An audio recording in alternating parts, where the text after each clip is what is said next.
नमस्कार दोस्तों, राधे राधे, हरे कृष्णा। चीकोज रेसिपीज में एक बार फिर से आज आपका स्वागत है।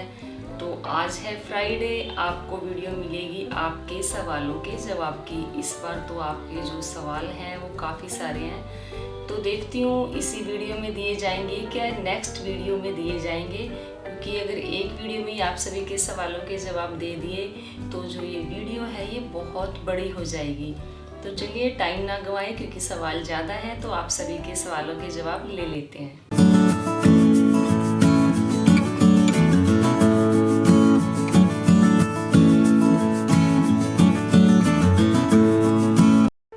सब्सक्राइब करें चीको रेसिपीज़ को और बेल आइकन को टैप करें मेरी हर वीडियो सबसे पहले देखने के लिए। तो सबसे पहले तो आप सभी का बहुत बहुत धन्यवाद। आपने मुझे बताया कि जो पौधे मुझे नहीं पता था, आपने मुझे बता दिया कि कौन सा पौधा कौन सा है। तो मुझे बहुत अच्छा लगा कि आपने बताया कि जो ब्लू फूल है वो अपराजिता है और एक कॉलियस का पौधा है। तो मुझे अब इन पौधों के बारे में पता चल गया। तो चलिए पहला सवाल ले लेते हैं। पहला सवाल है प्रगति पाराशर का कि गुलाब में भी तो कांटा होता है। आपने बोला कांटे वाले पौधे नहीं लगाते। मैम आप गलत मत समझना, बस मैं पूछ रही हूँ क्योंकि मुझसे किसी ने बोला कि गुलाब को घर में नहीं लगाते।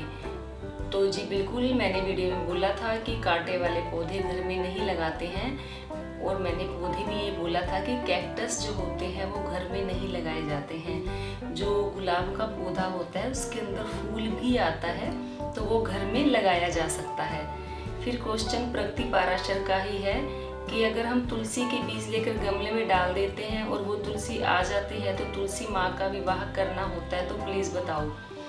तो देखिए, तुलसी में पौधे छोटे आए हुए हैं तो आने दें, या आप यूँ की करें कि अगर आपको जिस तुलसी का विवाह करना है उसमें बीज ना डालें, एक अलग से गमला बना लें, तो ताकि जब आप तुलसी जी का विवाह करो तो बड़ी तुलसी चली जाए, जो बाकी छोटे पौधे हैं वो अगले साल के लिए फिर वो बड़ा पौधा बन जाए। तो ऐसे भी कर सकते हैं। और अगर एक ही तुलसी में काफ़ी सारे पौधे लगे हुए हैं तो आप वो कर सकते हो, क्योंकि तुलसी में पौधे तो आएंगे ही आएंगे, क्योंकि आप बीज नहीं भी डालोगे तो कई बार हवा से भी जो बीज सूख जाते हैं वो उसके अंदर ही गिर जाते हैं, तो पौधा तो आएगा ही आएगा। फिर क्वेश्चन है अलका ठक्कर का कि मैम अगली वीडियो में भी आपने मेरे सवाल का जवाब नहीं दिया और अब भी नहीं दिया। मैं अलका ठक्कर अहमदाबाद से हूँ। मेरा सवाल है कि तुलसी जी इतवार के दिन जल चढ़ाया जा सकता है, दिया जला जा सकता है। लोग कहते हैं कि इतवार के दिन और 11 के दिन तुलसी जी को जल नहीं चढ़ाया जा सकता और दिया भी नहीं जलाया जा सकता, और ये सच बात है क्या? तो जी आपने पूछा कि इतवार के दिन और एकादशी के दिन तुलसी में दिया जलाया जाता है या नहीं, तो दिया जलाया जा सकता है। संडे के दिन जल नहीं चढ़ाया जाता और एकादशी के दिन जल चढ़ाया जा सकता है, और संडे और एकादशी के दिन तुलसी पत्ता तोड़ा नहीं जाता। फिर क्वेश्चन है शुभी सक्सेना का कि कृष्णा जी का हफ्ते में व्रत कब और कैसे करते हैं। तो जो कृष्णा जी का व्रत होता है वो बृहस्पतिवार को यानी कि थर्सडे के दिन किया जाता है। और आप जैसे ठाकुर जी की नहा धोकर सुबह पूजा करें, उसके बाद आप एक टाइम भोजन करें। अगर आपको बृहस्पतिवार के व्रत करने होते हैं तो उसमें मीठा खाया जाता है, लेकिन अगर आप कृष्णा जी के लिए करते हैं तो उसमें आपको एक टाइम नमक वाला भोजन करना होता है दिन ढलने से पहले। फिर क्वेश्चन है रितेश वर्मा का कि 22 मई को मैं व्रत स्टार्ट कर सकती हूँ। आपने वैभव लक्ष्मी व्रत के बारे में पूछा है। तो शास्त्रों के अनुसार तो जो व्रत है शुक्ल पक्ष में शुरू करने चाहिए, तो लेकिन जो मेरा नज़रिया है, मैं अपने नज़रिए से आपको बता रही हूँ कि भगवान के कामों के लिए और अच्छे कामों के लिए कभी भी देरी नहीं करनी चाहिए। और कहते हैं ना कि कल करे सो आज कर, आज करे सो अब। तो जो अच्छे काम हमने कल करने हैं उसे क्यों ना अभी से ही शुरू कर दिया जाए। आने वाला टाइम पता नहीं कैसा हो सकता आने वाले टाइम में हमारा जो शरीर है वो साथ ना दे या हमारी तबीयत खराब हो जाए। तो बिल्कुल जी, मेरे नज़रिए से तो आप शुरू कर सकते हैं। फिर क्वेश्चन है नॉलेज वीडियो का कि मेरे घर में नॉनवेज बनता है। मेरे पास एक गैस स्टोव है जिसमें वेज नॉनवेज दोनों बनता है, और जब मैं व्रत करती हूँ तो अपने लिए टी या कुछ उसी गैस को साफ कर कर बनाती हूँ। मेरे व्रत के बर्तन अलग से हैं, तो क्या दी मैं अपने लड्डू गोपाल के लिए उसी गैस को साफ करके बर्तन में भोग बना सकती हूँ? तो जी बिल्कुल, आप उस गैस स्टोव को साफ करके जिन बर्तन में आप अपने लिए व्रत वाला खाना बनाती हैं उन्हीं बर्तन में आप खाना बनाएं और गैस स्टोव साफ करके ठाकुर जी के लिए भोग बना सकते हैं। फिर क्वेश्चन है बबलू कुमार का कि आपके छोटे वाले युगल जोड़ी कितने के हैं और उन्हें कहाँ से लाई? तो ये क्वेश्चन भी मैं काफ़ी बार बता चुकी हूँ कि मैं उन्हें काफ़ी साल पहले लेकर आई थी। कम से कम उनको लाए हुए 22 या 23 साल हो गए। मुझे याद नहीं है वो कितने के थे और मैं उन्हें वृंदावन से लेकर आई थी। फिर क्वेश्चन है नीलम सिंह का कि माली ने आपको क्या क्या उपाय बताए, मुझे क्लियरली सुनाई नहीं दिया। तो माली ने उपाय बताया था कि किसी पौधे में अगर कीड़ा लग जाता है तो जो हीट होती है उसे आप किसी या तो डायरेक्ट हीट कर दे दूर दूर से, ज़्यादा पास से आपको नहीं करना है, या आप थोड़ी सी हीट लें, किसी स्प्रे बोतल में डालें, उसके अंदर डाल दें थोड़ा सा पानी, उससे भी आप स्प्रे कर सकते हैं, जो कीड़ा है वो मर जाएगा। नहीं तो आप हल्दी पाउडर डाल दें, उससे भी काफ़ी हद तक जो ये क्योर हो जाते हैं। या आप नीम के पत्ते लेकर आए, उसको पानी में उबालें, उससे स्प्रे भी करेंगे तो भी कहते हैं कि जो कीड़ा है वो मर जाता है। तो माली ने मुझे यही बताया था। और थोड़े थोड़े दिनों बाद, यानी कि हफ्ते 10 दिन के बाद, जो गमला होता है उसके अंदर जो मिट्टी होती है उसको खुरपी से गुड़ाई कर दे, या घर में कोई चाकू होगा तो उससे उसकी जो मिट्टी है थोड़ी थोड़ी खोद दें ताकि पौधों में प्रॉपर हवा जाए। फिर क्वेश्चन है ममता यादव का कि कान्हा जी और राधा जी ने आप वृंदावन से लिया था कि दिल्ली से? तो ये क्वेश्चन भी मैं काफ़ी बार बता चुकी हूँ कि मैंने राधा जी और कान्हा जी जो मेरे घर आए हैं वो ना दिल्ली से आए हैं ना वृंदावन से, उन्हें मैंने जयपुर से लिया था। फिर क्वेश्चन है प्रवेश कुमार का कि जन्माष्टमी पर लड्डू गोपाल जी की प्राण प्रतिष्ठा कैसे करें? तो अगर आप नए गोपाल जी लेकर आए हैं तो प्राण प्रतिष्ठा आप जन्माष्टमी के दिन कर सकते हैं। उसकी वीडियो मैं पहले भी बना चुकी हूँ, आप देखना कि पिछले साल अक्षय तृतीया पर मैंने वीडियो बनाई थी कि अगर अक्षय तृतीया पर आप भी ठाकुर जी को घर लाना चाहते हैं तो प्राण प्रतिष्ठा ऐसे करें। तो इस नाम से वो वीडियो है। और अगर आप पहले से ही ठाकुर जी की पूजा कर रहे हैं तो आपको प्राण प्रतिष्ठा करने की कोई भी ज़रूरत नहीं है।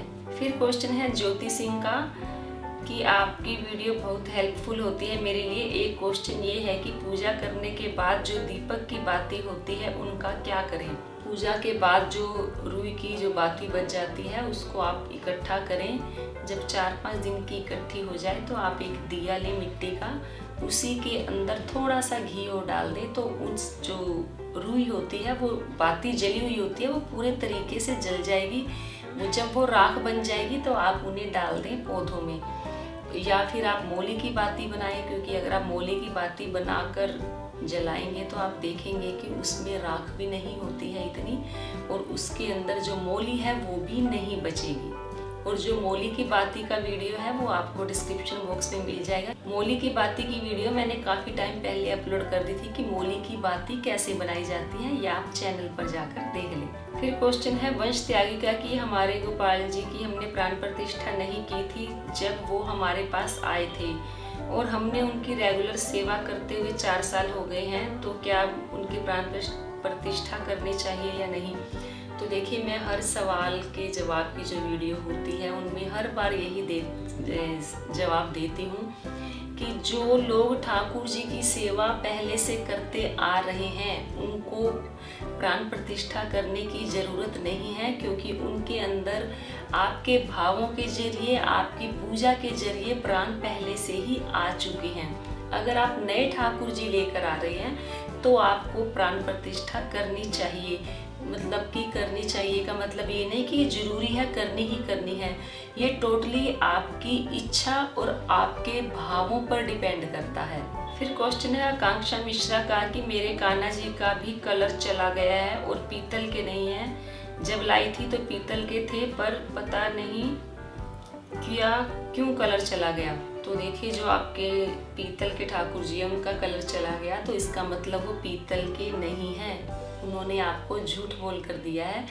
क्योंकि अगर पीतल के गोपाल जी होते हैं, पहला तो उनका जो वजन होता है वो ज़्यादा होता है, भारी लगते हैं, और दूसरा उनका कलर कभी नहीं जाता। आपके जो ठाकुर जी हैं वो एल्युमिनियम के होंगे, तो उनका जो पीतल का कलर है चला गया। अब उनके ऊपर आप तो ना तो कोई कलर कर सकते हैं। एक ही काम हो सकता है, या तो आप पीतल के ठाकुर जी लेकर आए, उनकी पूजा करें, या जो आपके पास है बड़ी श्रद्धा से, बड़े भाव से आप उन्हीं की सेवा करें। फिर क्वेश्चन है शिवानी गुप्ता का कि दी एकादशी व्रत कब से शुरू करते हैं। कुछ लोग बोलते हैं कि जब पूर्णिमा आती है और उसके बाद जब एकादशी आती है तब से व्रत शुरू करने चाहिए। तो दी आप बताओ कब से शुरू करते हैं, जवाब दें। तो देखिए, मैंने फिर वही व्रतों के बारे में बोल रही हूँ कि शास्त्रों के अनुसार शुक्ल पक्ष की एकादशी से या शुक्ल पक्ष में जो व्रत आते हैं तभी शुरू करने चाहिए। लेकिन अच्छे कामों के लिए आप कभी भी व्रत शुरू कर सकते हैं। अगर आप शुक्ल पक्ष में व्रत करना चाहते हैं तो पूर्णिमा से पहले जो एकादशी आती है तब से आप व्रत शुरू करें। लेकिन मेरा नज़रिए से तो आप कोई भी एकादशी से कभी भी व्रत शुरू कर सकते हैं। जैसे अभी निर्जला एकादशी भी आएगी, अपरा एकादशी भी आएगी, तो आप निर्जला एकादशी वो शुक्ल पक्ष में आएगी, आप तब से भी व्रत शुरू कर सकते हैं। फिर क्वेश्चन है रजनी पंचाल का कि पूर्णिमा का व्रत कब से शुरू करें, मेरे व्रत छूट गए थे। तो पूर्णिमा के जो व्रत शुरू किए जाते हैं वो अश्विन मास की पूर्णिमा से शुरू किए जाते हैं। जो शरद पूर्णिमा जिसे बोला जाता है उस पूर्णिमा से व्रत शुरू किए जाते हैं। फिर पूरे साल जो पूर्णिमा के व्रत हैं वो करने होते हैं। फिर क्वेश्चन है रोहित जिंदल का कि मैम वैजंती माला के बीज कहाँ से मिलेंगे, वैजंती माला कहाँ से मिलेगी। तो जी, जो वैजंती माला है ये आप किसी पूजा का जहाँ सामान मिलता है या जहाँ ठाकुर जी की पोशाक मिलती है वहाँ से आपको वैजंती माला मिलेगी, या आप वैजंती माला का पौधा घर पर लगवाएं। मैंने घर पर पौधा लगवाया था। तो ये देखिए, ये जो बीज हैं ये काफ़ी सारे हैं। ये जो मेरे घर पे पौधा लगा था ये मैंने उसी के ऊपर से ही उतारा था। या कभी आप वृंदावन जाओ तो वृंदावन से भी वैजंती माला लेकर आ सकते हो। फिर क्वेश्चन है खुशी राणा का कि मैम पीरियड्स में माला जाप कैसे करें। तो जी, पीरियड्स में माला जाप आप मानसिक रूप से करें। आपको मानसिक रूप से ही माला का जाप करना है। पीरियड्स में कहते हैं कि माला को हाथ नहीं लगाना चाहिए, वो अशुद्ध हो जाती है। फिर क्वेश्चन है शुभम सिंह का कि क्या ठाकुर जी को बिना नहाए उठा सकते हैं। तो जी, अगर आप बच्चे हैं या आपकी शादी नहीं हुई है तो सुबह उठें, आप अच्छे से मुंह हाथ धोकर उसके बाद ठाकुर जी को उठा सकते हैं। फिर क्वेश्चन है राधे कृष्णा का कि मैं युगल जोड़ी लेना चाहता हूँ, ले सकता हूँ अगर तुम मुझे बताएं। तो देखिए, ना मेरे कहने से युगल जोड़ी आपके घर आएगी, ना आपके कहने से आपके घर आएगी। तो आपके अंदर से जितनी तीव्र इच्छा होगी उनको लाने की, या ठाकुर जी को आपसे सेवा करवानी होगी, युगल जोड़ी को आपसे सेवा करवानी होगी, जब उनकी इच्छा होगी तब वो आपके घर आएंगे। वो ना मेरी इच्छा से आएंगे ना आपकी इच्छा से आएंगे।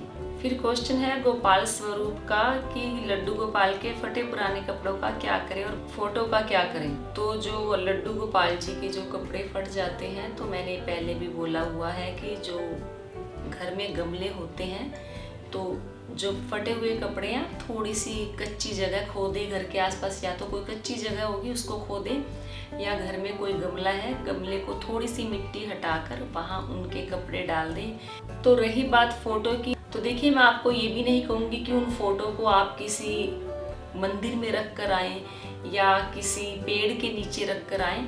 तो आप अपने घर में जैसे हैं उनकी पूजा करें। अगर आपको लगता है कि उस फोटो का जो कागज़ है वो हट रहा है तो उन फोटो के कागज़ को भी आप या तो किसी कच्ची मिट्टी में दबा दें या घर के पौधों के अंदर ही दबा दें। फिर क्वेश्चन है गोपाल स्वरूप का कि मेरे घर में तुलसी के गमले में शालिग्राम जी रखने की व्यवस्था नहीं है, तो शालिग्राम को मंदिर में रख सकते हैं। तो जी, मैंने अपने शालिग्राम जी को मंदिर में ही विराजमान कर रखा है, तो जरूरी नहीं है कि आपको शालिग्राम जी को तुलसी जी में ही विराजमान करना है। फिर क्वेश्चन है ये एनी, मुझे जो आपका नाम है मुझे कुछ क्लियरली समझ नहीं आ रहा, लेकिन आपका जो सवाल है आप समझ जाएंगे कि मैं युगल जोड़ी, मेरे पास राधा कृष्ण की युगल जोड़ी है, वृंदावन से बिहारी जी का स्वरूप जो मिलता है लाई थी, बाद में राधा जी अलग से लाई। लेकिन सब कहते हैं कि बिहारी जी ही राधा जी है। मैं जो राधा जी लाई हूँ उनका नाक नक्श सुंदर नहीं है। क्या मैं दूसरी राधा जी ला सकती हूँ? फिर उनका क्या करूँ? और युगल जोड़ी के साथ मीराबाई जी भी रख सकते हैं। तो मीराबाई जी का जो फोटो है या विग्रह है, जो भी आप रखना चाहते हैं वो रख सकते हैं। और बिल्कुल ये सही है कि जो बिहारी जी हैं उनमें ही राधा जी है, यानी जी कृष्ण ही राधा है, राधा ही कृष्ण है, ये तो सबको पता ही है। लेकिन आप कह रहे हैं कि जो राधा जी लाई हैं उनके नैन नक्श सुंदर नहीं है। तो देखिए, कई बार ऐसा होता है कि घर में बच्चा होता है, उनके नैन नक्श सुंदर नहीं होते, लेकिन फिर भी हमें तो वो प्यारे होते ही हैं। कोई दूसरा कहे तो हमें बुरा लगता है। तो आप भी यूँ सोचिए कि आपका ये बच्चा है, ये नैन नक्श आपके लिए सुंदर होना चाहिए बच्चा। तो आप अपने नजरिए से देखें, जब आप उनकी बड़े भाव से पूजा करने लगेंगे ना, तो आपको जो उनके नैन नक्श है वो अपने आप ही सुंदर हो जाएंगे। शुरू में सभी मूर्तियाँ, सभी विग्रह एक आम ही होते हैं, ऐसा नहीं होता कि बहुत सुंदर होते हैं, लेकिन उनमें सुंदरता हमारे भावों से आती है। तो आप देखेंगे कि अगर खूब भाव से उनकी सेवा कर रहे हैं तो आपको वही राधा जी का जो विग्रह है वो आपको इतना प्यारा लगने लग जाएगा कि आप सोच भी नहीं सकते। फिर क्वेश्चन है रोहन नायक का कि मेरे ठाकुर जी का हाथ टूट गया है, मैं उसको ठीक कैसे करूं? तो ये क्वेश्चन पहले भी काफ़ी बार आया था और काफ़ी लोगों का यही था कि हमारे ठाकुर जी हाथ से गिर गए, उनका हाथ टूट गया। तो पता नहीं आजकल ये जो विग्रह आ रहा है किस चीज़ का आ रहा है कि जो इतनी जल्दी हाथ टूट जाता है उनका गिरते ही। पंजाब में मेरे ससुराल में भी मेरी बहन ने बोला था कि उनके गोपाल जी का भी हाथ 2 बार टूट चुका है। तो कह रही कुछ नहीं हुआ, हल्का सा ठाकुर जी हाथ से गिरे और हाथ टूट गया, तो उन्होंने तो फेविक्विक से जोड़ दिया। तो कह रहे कि इन ठाकुर जी को, अब ये हमारे फैमिली मेंबर है, इनको घर से बाहर भेजने को मन नहीं करता क्योंकि हमारे इनके अंदर प्राण अटके हैं। तो वही घर में बच्चे वाली बात हो गई कि घर में अगर जो बच्चा होता है हाथ टूट जाता है, प्लास्टर तो चढ़ाते ही हैं, कहीं बच्चे को फेंक कर तो नहीं आते, कहीं जल प्रवाह तो नहीं करते। अगर आपकी उनके साथ बहुत अटैचमेंट है, आप सोचते हैं कि आपके फैमिली मेंबर ही हैं, तो आप भी ठाकुर जी का हाथ फेविक्विक से या कोई भी जिस चीज़ से वो जुड़ सकता हो उससे जोड़ें, उसके बाद ठाकुर जी की सेवा करें। फिर क्वेश्चन है भवानी वैद्य का कि जो आपके ठाकुर जी कितने नंबर के हैं? तो आपके इन सवालों के जवाब भी मैं हर बार देती ही हूँ सवाल जवाब वाली वीडियो में ही। हो सकता है आप मेरे YouTube परिवार के नए मेंबर होंगे, तो मैं फिर से बता देती हूँ। जो मेरे पास राधा कृष्ण का विग्रह है वो 15 इंच का है और जो लड्डू गोपाल जी हैं वो 4 नंबर के हैं। फिर क्वेश्चन है सोहनी कुंदू का कि मेरे घर पे, हम जिस घर पर सोते हैं उस घर पर ही मेरा मंदिर है, तो मैं माता रानी लाना चाहती हूँ, तो आप प्लीज़ बताएं कि सोने वाले घर में अगर माता रानी जी को रखे तो कोई प्रॉब्लम तो नहीं? नेक्स्ट फ्राइडे आंसर देना। तो मैं कुछ समझ नहीं पाई हूँ, फिर भी मैं आपको बता देती हूँ कि आपके अगर बेडरूम में आपने मंदिर बनाना है, यानी कि आपके अगर घर में कहीं और जगह नहीं है मंदिर बनाने की, तो आप अपने मंदिर में माता रानी की मूर्ति रख सकते हैं, फोटो रख सकते हैं, ठाकुर जी रख सकते हैं, लेकिन पर्दा होना बहुत जरूरी है। फिर क्वेश्चन है सुनीता गुप्ता का कि एकादशी के दिन गाय को रोटी खिलाते हैं कि नहीं? तो जी, गाय को रोटी क्यों नहीं खिलानी है, आप एकादशी में भी खिला सकते हैं, किसी भी व्रत में खिला सकते हैं, कभी भी खिला सकते हैं। फिर क्वेश्चन है निखिल गुप्ता का कि क्या हम लड्डू गोपाल को दिन के 2 बजे सुला सकते हैं? क्योंकि हम रोज कोशिश करते हैं कि दिन में 1 बजे सुला दें, मगर सुला नहीं पाते हैं। तो देखिए, कोशिश करें उन्हें जल्दी सुलाया करें, या ये कह सकती हूँ कि वो इतनी जल्दी सोना नहीं चाहते, उनका भी मन करता होगा कि मैं 2 बजे ही सोऊं। तो जहाँ हमारी नहीं चलती वहाँ हमें यही सोच लेना चाहिए कि ये सब ठाकुर जी की इच्छा ही है, जो हो रहा है वो उन्हीं की इच्छा से हो रहा है। फिर क्वेश्चन है सिद्धांत गुप्ता का कि आप ठाकुर जी की कौन सी चाय का भोग लगाते हैं? कृपया डिस्क्रिप्शन बॉक्स में लिंक खरीदने का या कहाँ से मिली बता दीजिए। तो जो ठाकुर जी के लिए मैं चाय बनाती हूँ वो मिलती है दिल्ली में, सदर बाज़ार से आती है, जिसे या खारी बावली से लेकर मंगवाती हूँ मैं किसी से। लेकिन जो ये चाय है वो घर पर भी बनाई जाती है, उसका लिंक आपको डिस्क्रिप्शन बॉक्स में मिल जाएगा। मैंने अभी पीछे जब लॉकडाउन तो अभी भी चल ही रहा है, तो जो मैंने 15 दिन का जो 19 डेज़ का जो चैलेंज था उस दौरान मैंने वो चाय बनाकर दिखाई थी, तो आपको उसका लिंक वो डिस्क्रिप्शन बॉक्स में मिल जाएगा। फिर क्वेश्चन है साधना शर्मा का कि चंदन की माला से हरे कृष्णा मंत्र का जाप कर सकती हूँ, मैं अभी अनमैरिड हूँ। तो देखिए, जो विष्णु भगवान के मंत्र होते हैं उन मंत्रों को आप सफ़ेद चंदन की माला से कर सकते हैं। कृष्णा जी के जो मंत्रों का जाप है वो आपको तुलसी की माला से ही करने चाहिए। फिर क्वेश्चन है लवीश बसी का कि दी इस बार एकादशी मंडे है इसलिए तुलसी नहीं तोड़ सकते, और एक दिन पहले संडे है उस दिन भी तुलसी नहीं तोड़ते। एकादशी के दिन तुलसी कैसे अर्पण करें, क्या शनिवार को यानी 2 दिन पहले तोड़कर स्टोर कर सकते हैं? तो जी बिल्कुल, तुलसी का पत्ता आप 11 दिन तक रख सकते हैं टूटा हुआ, वो बासी नहीं होता है। और जैसे तुलसी कई बार घर में नहीं भी होती है या आपने तोड़ी नहीं भूल गए हो, तो जो पानी का लोटा आपने ठाकुर जी के पास रखा है उसमें तुलसी होती है, तो उस तुलसी के पत्ते को निकाल लें, उसे दोबारा से धोकर उससे भी भोग लगाया जा सकता है जब आपके पास तुलसी ना हो। जैसे कि इस बार आप मंडे की एकादशी है, संडे को तुलसी तोड़ते नहीं है, तो जी बिल्कुल आप सैटरडे को तुलसी तोड़कर फ्रिज में रख सकते हैं और फिर आप मंडे को और संडे को भोग लगा सकते हैं। फिर क्वेश्चन है राधे कृष्णा का कि मैं युगल जोड़ी और शालिग्राम लेना चाहता हूँ। तो जी बिल्कुल, ये तो बहुत अच्छी बात है, आप शालिग्राम लेकर आएँ, युगल जोड़ी लेकर आएँ। मैं फिर वही कहती हूँ, आपके सवाल का जवाब मैंने पहले भी दिया है कि आपके लाने से कुछ नहीं होता, जब उनको आना होगा वो तब आएंगे, और वो तब आएंगे जब आपके अंदर से तीव्र इच्छा होगी। फिर क्वेश्चन है रेनू पवार का कि क्या शिव जी को गोपी चंदन लगा सकते हैं?